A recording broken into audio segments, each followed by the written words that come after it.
Hi guys, welcome to another beer review, and today we've got one that I'm really looking forward to, but upon reflection, prior to recording the video, there are two things that three, two, one.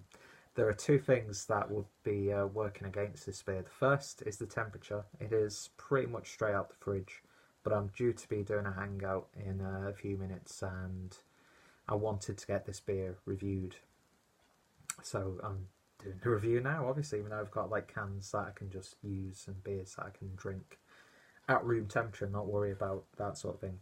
So yeah, a little bit colder than I would usually drink this. I'd usually let it sit for half an hour. And the only other thing is the best before date of this beer, which is the 1st of January 2018, so it's not a fresh can at all. It's just over a month until it's out of date as of recording this video. And by the style, there could be some fade, but there are some ingredients in this which I think will help it stand the test of time against other styles like this. Well, it's pale ale, basically. Plus, it's in a can, so it preserves it that little bit longer. But I didn't pay full price for it, even though I could have, because I went to Booths recently, had a little bit of a haul, as you might have seen on my Manchester vlog, and there was no price for this on the shelf, and it was like the last can on the shelf, so I was like, okay, they will probably rebrew this, but I'm in the mood to try it. I've heard so many people say good things about it. Picked it up, went down, paid for my beers, and when it came to this can, there was no, they had no barcode or anything on the can, and one of the managers came over and said, oh, just give it to him for £1.50. So I'm like, okay. Didn't know it was nearly out of date then. I mean, part of me would have probably put it back, but oh well. But yeah, this is a limited release from Northern Monk, which is a brewery who you can't actually see the can because of my lighting, which sometimes works, but sometimes doesn't. But yeah, they're a brewery who I need to try so many more of their beers, especially their Patrons Project stuff. They're just absolutely phenomenal. One of the most highly regarded and forward-thinking craft breweries in the UK, I'd say. But yeah, this is the Neapolitan Ice Cream Pale Ale. 6.2%. I'm a fan of Neapolitan ice cream, even though I have a horrific memory when I was violently ill after my mum made me a Neapolitan milkshake when I was a kid.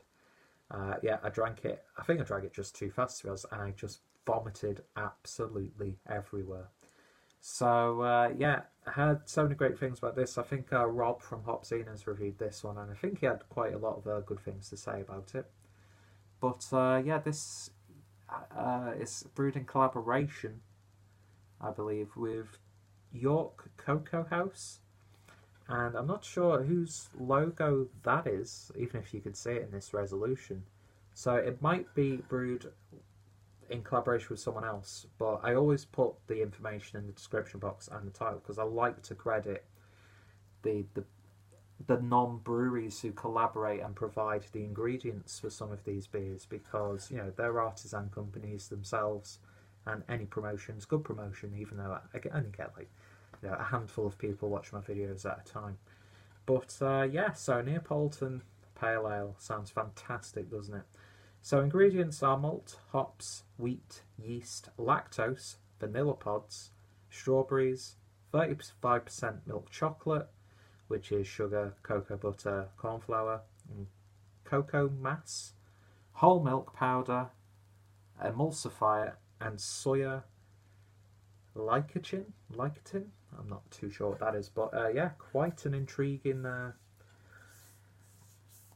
ingredients list, and yeah, standard artwork from Northern Monk. It just stands out, doesn't it? Sounds fantastic, so hopefully it's still going to be a tasty beverage, even though it's not going to be at its prime. And apparently just wants to blurt out everywhere.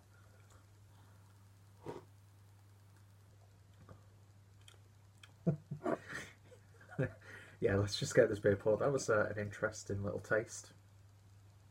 That's for damn sure. So, beer in the glass then, ladies and gentlemen. And that is hazy as hell. You can't see through that at all. Got a lovely orangey amber hue to it. It looks a tiny bit darker on camera, but it's pretty much a good representation of what you're seeing. No little bits and bobs to speak of, but maybe there might be some at the bottom of the can. But yeah, opaque, but not chalky. It's got like a deep dark, like a deep amber colour to it. Beer poured with about half a finger's worth of a white, slightly off-white head. But yeah, that looks absolutely fantastic, doesn't it? So let's give it a sniff.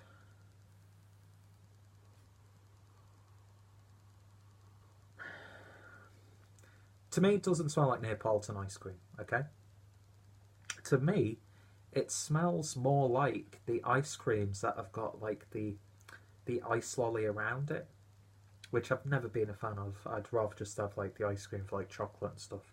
You know, one of those fruit lollies where there's ice cream inside. Yeah, it's got that like tangy I mean artificial in the nicest possible sense in this context, but that tangy, artificial, like orange flavouring sort of aroma. Definitely get yeast. I'm getting a big hit of yeast on this. Not overwhelmingly so, but yeah, like a Calypso lolly. That's what it smells like. Do you get that slight creaminess from the lactose coming through? Maybe an ever so slightly chocolate aroma coming out as well, but not too much. You definitely get that vanilla. Slight tropical fruits coming from the hops. Not too sure what hops have been used in this one. It's got like a very slight sour note to it. Almost as if it could be Bretted, which is interesting. Yeah, it's almost got like a very slight Belgian, like almost farmhouse aroma to it with that yeasty fruitiness. But very, very sweet. It is a very sweet smelling beer. Smells good, looks good. Let's give it a taste. Cheers.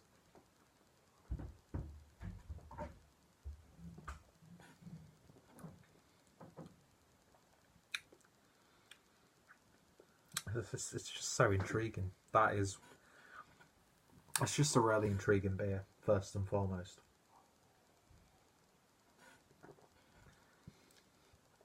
That lactose just adds a lovely layer of velvetiness to that body. Still a medium mouthfeel to it, but it's medium, but it's bold at the same time. So it's a satisfying mouthfeel overall. And with that mouthfeel, it helps carry those flavours a lot more and works well within the context of the beer. It has got that sort of like melted ice cream mouthfeel to it. I still can't get that like Calypso lolly out of my head. I've took a big bite out of it. Even though you shouldn't really do that because you get proper nasty brain freeze. But yeah, that fruitiness, that's like yogurty creaminess in there as well. You do pick up that chocolate, which is a very surprising addition to that fruitiness. But it works beautifully. It mixes with that lactose, that sweetness. I'd say the vanilla's faded a little bit. You do get that slight vanilla essence sort of flavour to it. But yeah, it's got a very slight tanginess. A little bit of a bready, yeasty flavour. And it's sort of got that like Belgian feel to it, like almost like a Belgian pale ale, which I'm not sure if this would fall under that subcategory. Not overly hoppy, just hoppy enough. Nice, subtle, tropical, citrusy flavours. Really, no bitterness to speak of, only on the extreme back end. And yeah, Neapolitan ice cream. I wouldn't say so, but it's got ice cream about it and like a melted Calypso lolly. Because that fruitiness, that creaminess mixes well with the pale ale style. Beautifully balanced. Not too sickly sweet on the flavour. It smells a bit sweeter than it actually tastes. Yeah, the more I'm drinking it, the more it, I'm telling myself that you've melted ice cream and made yourself a little bit of a tropical beer float with it. I actually really, really like that. And even though I don't really like yeasty tasting beers and that yeastiness you get from Belgian beers, I could be completely hitting the mark, but this is what my palate's telling my brain. I think that works. That's like Blackpool Beach in a glass, minus the incest and the swinging. Do you know what I mean? I have some bizarre memories of Blackpool, but I won't divulge them here. What a strange college trip that was. Bloody hell. But yeah, it's like the seaside ice cream van. I said that the vanilla had faded,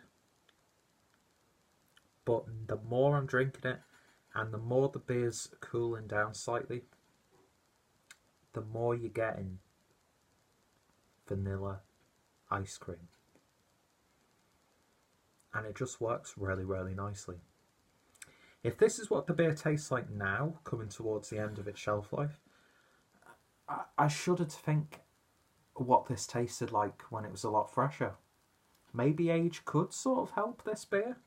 Do you know what I mean? I didn't mean that sound like I was saying as a negative. I shudder to think what this tasted like fresh. I could imagine hoppiness would have been a bit more pronounced. But the lack of hoppiness actually lets those like creamy, subtle, desserty flavours come out more. And it's not become a malt bomb by any stretch. It's still crisp, although it has that slight melted ice cream feel. I know a lot of this is probably by the power of persuasion from the name of the ice cream and the imagery that comes when you start to mention Neapolitan. I don't think it tastes like Neapolitan ice cream, but it still plays within that world and that realm. That was pretty deep for a beer review. But yeah, I really, really like that. And for £1.50, come on. Yeah, that's like one of the bargains of the year. Seriously. I really, really like this. And I'm sure they will do this again. And if they do, I'll definitely get one fresher to see if there is a difference in the flavour, which I'm sure there will be. I'm sure flavours have subsided and flavours have come out a little bit more in the aging process. No, still no bits and bobs, but it's maybe a little bit cloudier.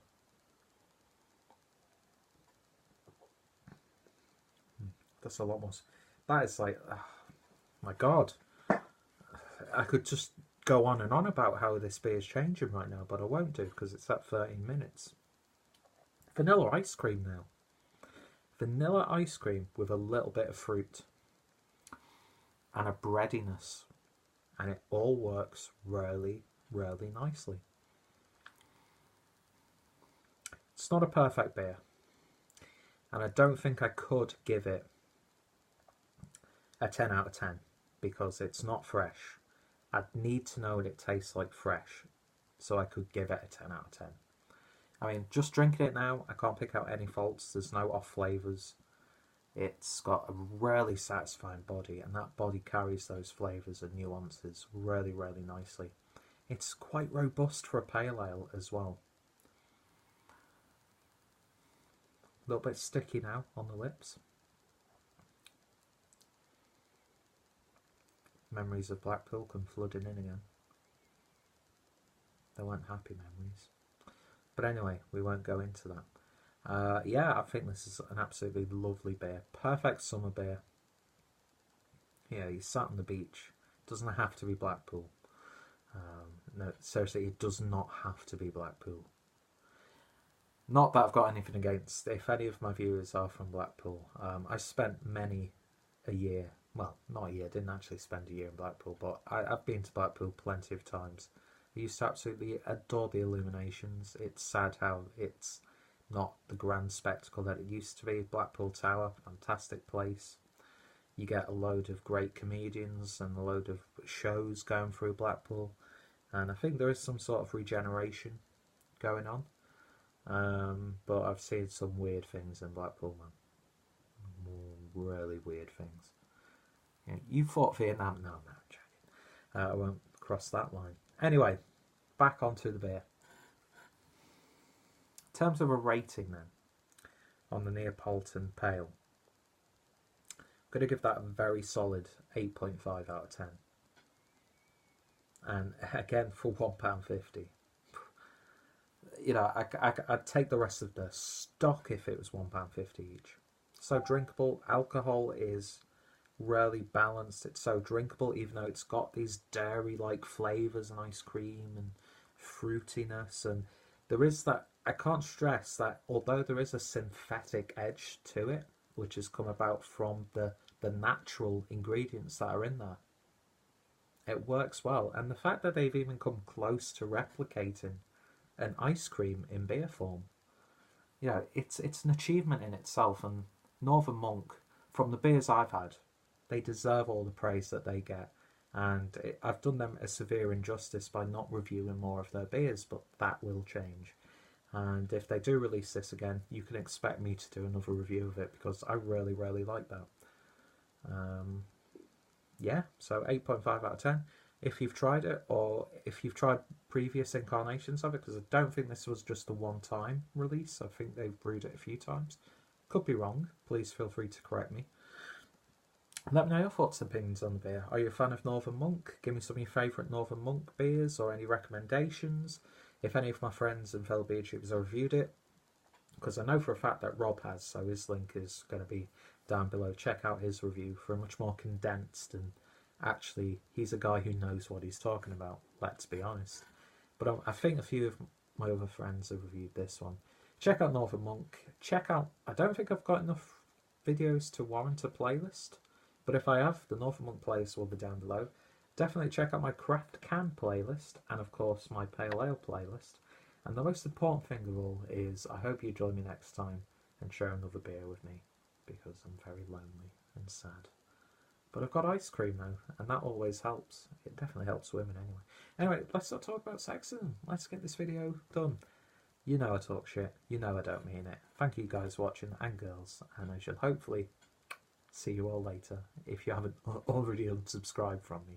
I would. 17 minutes. Fuck off.